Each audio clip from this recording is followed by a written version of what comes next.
All right, hello, wine drinking people. We're back, and this is for the New Zealand tasting we had at the Tower Club last night. About 25 wines. I don't know how many. And usually that's how I roll at the Tower Club. You know, we like to have more than enough there. You never know if the crowd's going to be, light or heavy. So we just have more than enough. Not enough, more than enough. That's how we roll here at the Wine Watch, folks. 3 suppliers, 2 of the best small family-owned wineries in New Zealand represented on the table. The greatest red wine in New Zealand, in my opinion, definitely one of them we had last night, the Craigie Range Le Soleil, and the greatest white wine producer in New Zealand, Kumu River. That's right, folks. And some great stuff on the table, white and red last night. Most people think of New Zealand, they think of Sauvignon Blanc, and they do make a lot of, every day, I would call it Sauvignon Blanc, the Whitehavens, the Brancotts, the Grove Mill, the Kim Crawford that we had last night, and Pat Carmody from Southern Wine and Spirits kind of represented what I call the old friends. A lot of the people that you might recognize in the supermarket, No Below, Kim Crawford. The Grove Mill, maybe not quite in the supermarket, but still, one of the better values coming out of the island of New Zealand. And, well, there's 2 islands. You got the North Island, the South Island. You get 10 different wine-growing regions. We did a little piece on this on our email to promote this event. One grape zone piece, and some really good red wines now starting to come out of New Zealand. The Pinot Noir is really impressive. Craigie Range kind of stole the show last night, I thought. But the Central Otago Pinot Noir from Kim Crawford was pretty good.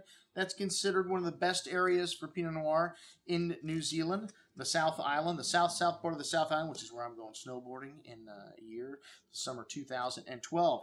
All right, well, the first wine's the Craigie Range, this Fletcher family Riesling. A beautiful wine, has a little bit of that petrol note that we expect from Riesling, but by far the most complex of the Rieslings that we had on the table last night. I think there was only just one other Riesling from Kim Crawford, which was quite a bit lighter, but still a nice wine.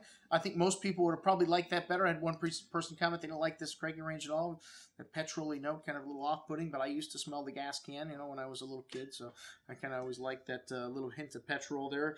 The Sauvignon Blanc from them, the best Sauvignon Blanc, or one of them made in New Zealand. I don't care if it only got 85 points in the Wine Spectator. Maybe they didn't pay their advertising bill that month.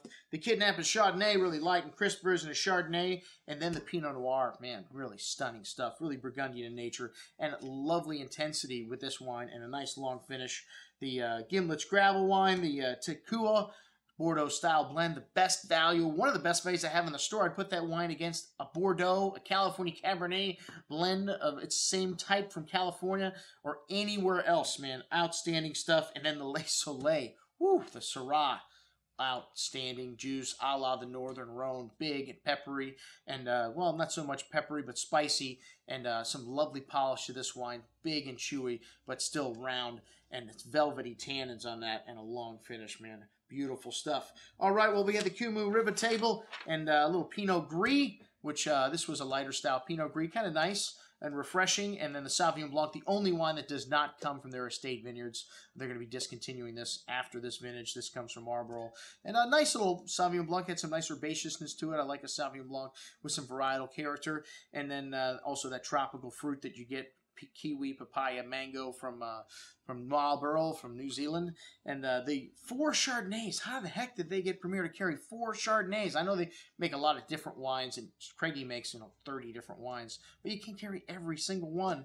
And for me, that's a little overkill for the market. The 08 Village, kind of the village.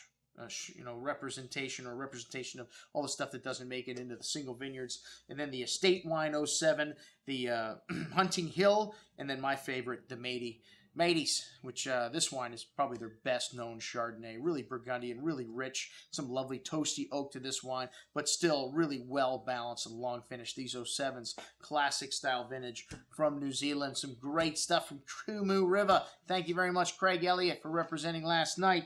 And then, of course, Pat Carmody.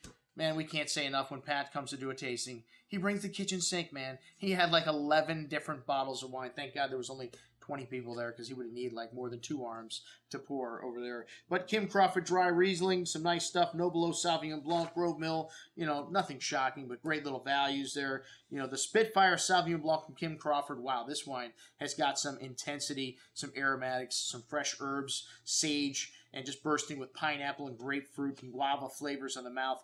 Really nice. One of my favorite Sauvignon Blancs of the evening. The Kim Crawford Pinot Grigio, a little light, for a Pinot Grigio for me. I don't know, maybe I'll what you'd find an inexpensive one from Oregon. Then the Nobilo Icon Pinot Gris. Really rich. This wine was more like what you get in Alsace. Really nice stuff. A lot thicker and a little bit of residual in there also, but great acidity to match. The Unoaked Chardonnay, a nice simple Chardonnay there. And then the Nobilo Icon Pinot. Man, I got to finish this off with the salmon that Tony made last night. It was absolutely beautiful. Had some lovely structure to it, and really opened up nicely the whole night. A beautiful bottle of Pinot from Nobilo, their Icon selection. $16, $17 a bottle. Some of the best values you find in Pinot Noir from New Zealand today. All right, the Grove Mill, a nice, little more fruity style Pinot Noir. The Kim Crawford Central Otago Rise and Shine. Central Otago, one of the greatest areas in New Zealand for Pinot Noir. That was one of my favorite wines of the night. Had a little bit of that animal, that sauvage to it, but great balance and great intensity. All right, and that's what I had to drink last night, folks. I'm your host, Andrew Lamposoni, signing off for the Wine Watch, saying remember, always drink the good stuff first.